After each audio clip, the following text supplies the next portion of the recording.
Hey there, audio friends. Got a good one for you today. We're talking about the Meze Poet. Now, I know, or I understand that this hasn't been super well received by like a lot of the audio community, and I'm not really sure why, if I'm being perfectly honest with you. So we're going to dive into kind of the build quickly because it's pretty typical, which is a good thing for Meze, in accessories, and then we're going to get right into sound here, and we're going to discuss why I think it's a great headphone and why I think maybe it's getting a little bit of a bad rap.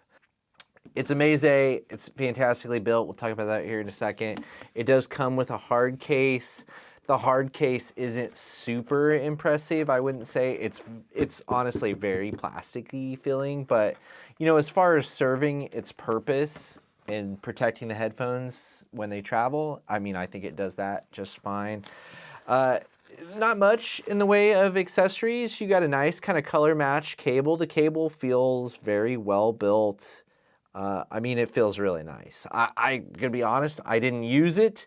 It's a dual 3.5 millimeter entry, which is fantastic, which means most of us probably have a lot of those types of cables lying around, which means I just use the ones that I had, which was mainly a Heart system and then another one that I keep upstairs by my bed.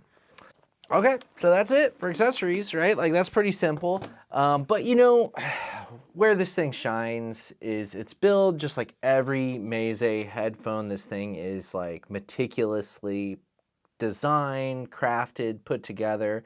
The materials are all top notch. This is, you can see the platform that this one's working on is much more like a Lyric platform as opposed to like the Empyrean platform or the 100 series platform. This is the Lyric platform, which is kind of like their more portable, high-end platform. It does have that really neat Meze grill there. This one, obviously, you can see has kind of a muted, you know, gray copper colorway to it, which I enjoy. I think it looks super sharp, and it doesn't, like the materials, because they're kind of a duller finish, they don't show fingerprints and things, so it always looks nice, which I think is cool. You know, formed leather headband here, spring steel. I mean, just super comfy, super lightweight. Pads are nice and cushy. They are magnetic, so you can pop them on and off. Although this didn't come with another set, but I assume there's some that you could maybe swap on. But you can see the driver there. This is, you know, Meze's, let me read this so I get it correct. Renaro Isodynamic Hybrid Array MZ6 driver, if that means anything to you. You know, it's an open back headphone. They're touting 4 hertz to 96 kilohertz, impedance of 55 ohms, sensitivity of 101 dB, and it weighs 350 grams. So, I mean, I don't put a lot of faith into any of those specs there, but the weight is good. It feels very comfortable. These have like a friction base slider, which is okay. I mean, I'm not the hugest fan of this system because I do find that like I have to readjust it sometimes. It's mainly like in between uses. Like if I'm moving it around, it'll come out of its spot, but once you get it set and put it on your head, it's totally fine and stays put. And I was able to get a good fit and seal on this, and I could wear it for long periods of time without any issues. It is a very open sounding headphone. Again, the Lyric was a closed. This is the open version of this platform. So it is a very open sounding headphone. It does, I didn't notice it leaking a lot of sound, but certainly sound does come through it. Even if you're, you know, listening at higher volume levels, you can still kind of hear some things going on around you. So that's something to keep in mind with this headphone. But yeah, I think that pretty much runs the gamuts on just like build and specs and accessories and all that. I think all of it is perfectly adequate for a $2,000 headphone. Now, $2,000, that puts it in some good company, right? So this thing better deliver on sound, and I personally think that it does. Here's the thing. it's a very, very detailed headphone. It's got lots of detail, lots of separation. The bass texture and extension is phenomenal on this. The timbre is phenomenal. Just sounds extremely, with how accurate, fast, detailed, the amount of separation, all that stuff just comes together to create a very, very realistic presentation, believable presentation, without any real glaring issues on it. Now, the one thing that I would say, and I think this is probably where some people feel like perhaps this lacks a bit of like clarity and detail, is coming from listening to a lot of hi-fi mins lately. Aria Unveiled, HE1000 SE would be the top that I've been listening to. I would say that the higher end does feel quite a bit pulled back on this when you're coming from something like that.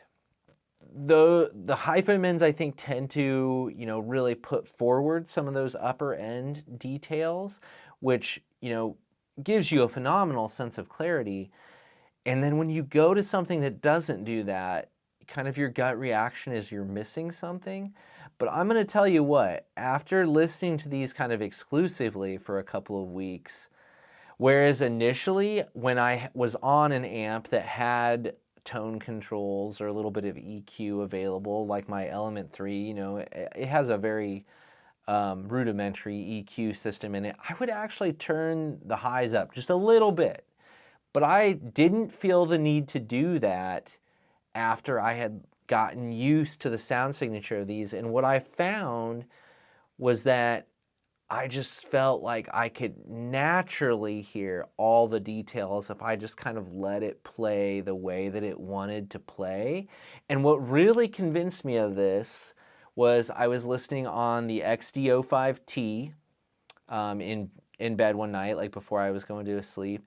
And I was listening to the Ondara NPR Tiny Desk concert. And I just thought his voice, the guitar, it just all came across just so lifelike. And then when he was playing one of his songs, I heard like police sirens in the background of the song that was like going on in the street outside of the building.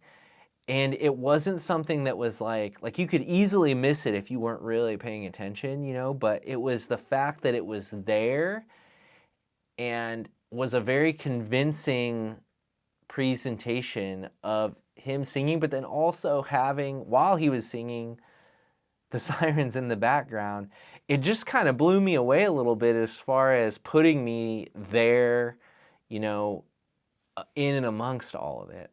And so I think these really excel at that kind of like live acoustic music that, I listen to a ton of Tiny Desk concerts, and that's mainly what I was listening to with these, just to because it was so enjoyable, because it felt like I was in the room there with them, and it became a really satisfying thing for me to sit down and listen to an NPR Tiny Desk concert with these. And I think that's these guys' wheelhouse, right? They're not gonna blow you away with in-your-face details and things like that. But if you let yourself kind of acclimate to their sound and you want to just kind of kick back and visualize what's happening in something like a live music session, boy, these really nail that. And it's just a lot of fun with it. So I'm coming away from these thinking that they're pretty phenomenal headphones. I know there's a lot of stiff competition at $2,000, but I get, and it's hard to make a recommendation because different people like different things. But I can tell you that these do that very natural presentation real well. They don't force upper end details on you, but the detail is there if you're listening for it. The bass extension and texture on these is second to none, I would say. They really do that very, very well. And all of this just presents in a very just smooth, natural, but detailed, just really easy to listen to and enjoy headphone. and it sounds good on everything, right? Like the last Meze headphone I reviewed was the AR105. I don't know if those letters are right, but the 105, and I didn't think it played nice with a lot of stuff. I found it, I loved it on the Element 3, but I didn't really like it on some of the other things. This was the opposite. I found this to be quite enjoyable on anything I plugged it into, and I listened to it on probably a range of, I don't know, maybe 5 different amp stacks, combinations. It sounded great on all of them. So for me, I think I can safely say put this one on your list. If the way I'm describing it sounds like you might be into it, then put it on your list. But I would also tell you to put like the HE1000 on your list and the Aria Unveiled on your list. And, I was a huge fan of the Empyrean Elite, which you could buy used for probably about the same price as these. So I think all those are worth a listen or worth checking out, if you're in the market for these, this expensive, this price bracket of headphone. I think these are absolutely worth a look. So I like them a lot, despite or regardless of like what other people might think of them. I think if you give them a chance and you go into them with the right expectations and you let yourself acclimate to them, I think you're going to see what they're all about, and I think you're going to think that Meze did a pretty good job with them. So thanks to Meze for sending these out. I got to send them down the road. I don't get to keep them or anything, so no sponsorships or anything going on here with this video. Meze does have a link for you down below if you'd like to purchase these. I don't get an affiliate kickback for that. It's just like I think their way to track whether you're buying it if you're watching this video or not. So use it, don't use it, it's up to you. I think they're a great headphone. I think they're worth taking a look at. And as always, I'm just always happy to try Meze stuff. And I'm always happy to have you listen to me talk about it. So thanks for being here. Appreciate you. Appreciate you, Meze, for sending them out. Y'all take care.